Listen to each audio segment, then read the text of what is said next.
Всяка Коледа започва с желания и мечти, изпратени в писмо.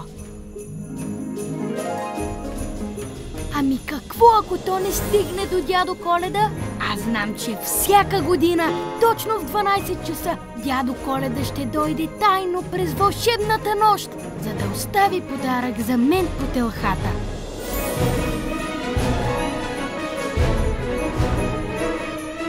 Но тази Коледа той ще трябва да остави още подаръци.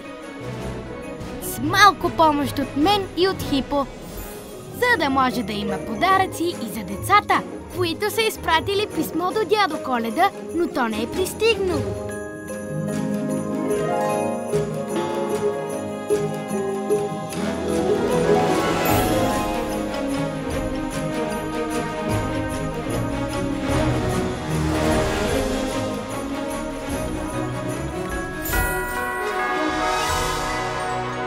Хиполент! Коледата е възможна!